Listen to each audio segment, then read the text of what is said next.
I'd like to welcome all the delegates from different countries who have come here for the summit. I'd also like to begin by thanking you for standing in solidarity with us against what happened in Kashmir a few days ago.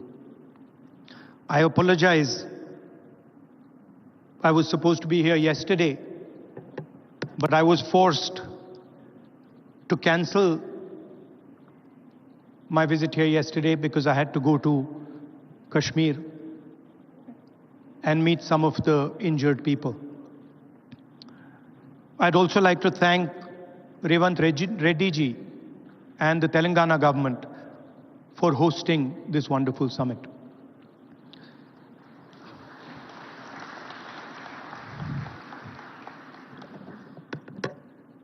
As we all know, politics, democratic politics, has fundamentally changed across the globe. The rules that applied, I would say, a decade ago, simply don't apply anymore. Sometimes when I speak to younger members of our party, what was effective 10 years ago, the tools that worked 10 years ago, simply do not work anymore. They cannot face the concentration of capital, modern media, modern social media. And so, in a sense, the old politician is dead, and a new politician, a new type of politician has to be constructed. And that really is the challenge in front of all of us. What does this new politics look like? What are the ideas that emerge from this new politics? I'm sure you've had a deep discussion about policies, about how we should think about education, how we should think about regaining the democratic space, how we should think about care. And each one of us has a particular view on that. So I'm not going to delve too much into the policy positions. I'm going to talk about what I think is the correct lens with which to approach our politics. Some years ago, we in the Congress party felt completely trapped in this new politics, aggressive politics, a politics where the opposition is not talked to, but the idea is to crush the opposition. And we found that all our avenues were compromised. The media, the general atmosphere did not allow us to operate the way we would like. And so we reached back into our history and we decided to walk from Kanyakumari, which is one of the southernmost parts of our country, all the way to Kashmir, where I was yesterday. And I'd like to tell you a little bit about what I and some of my colleagues discovered on that journey. It's not a small walk, 4,000 kilometers. And I don't think we understood quite what we had taken on when we began it. But once we began, there was no way backwards. So we just carried on walking right to the end. And I essentially learned two things from that walk. Our opposition across the world has a monopoly on anger, fear, and hatred.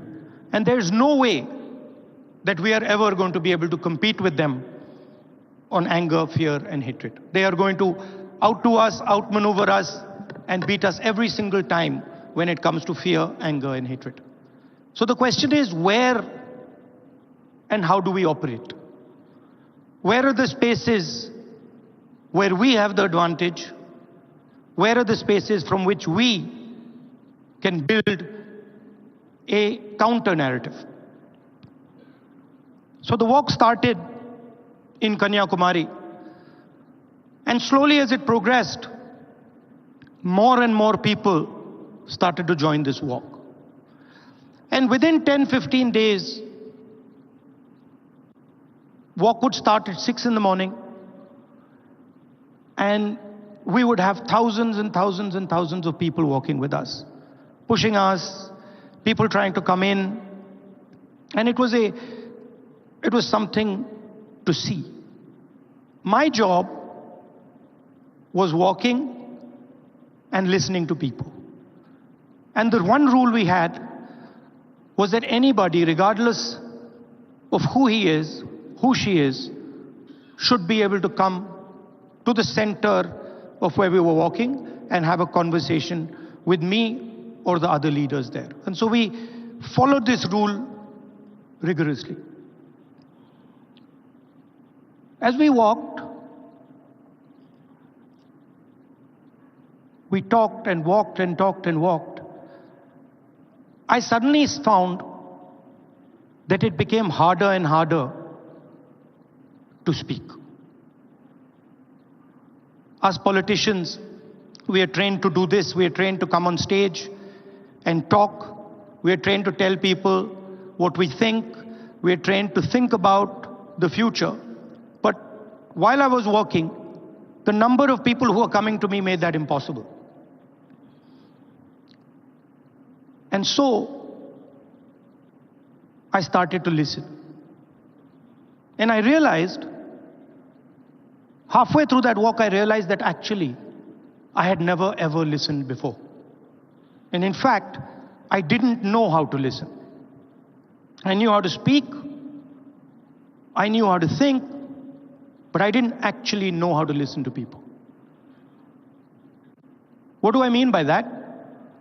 Whenever somebody was speaking to me, I would have a conversation going on in my mind.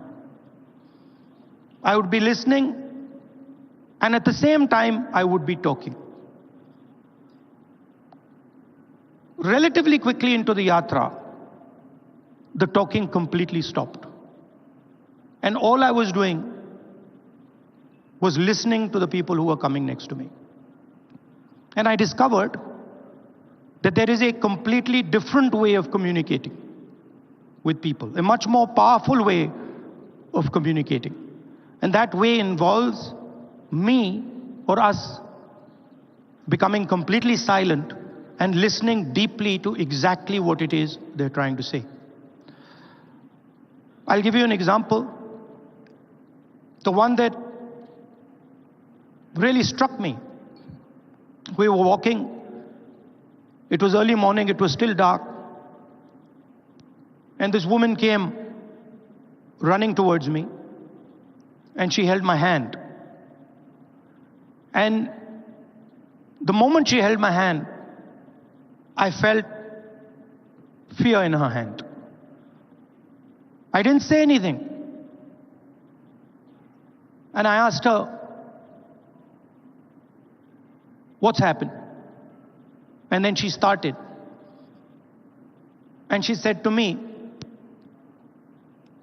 I've come here to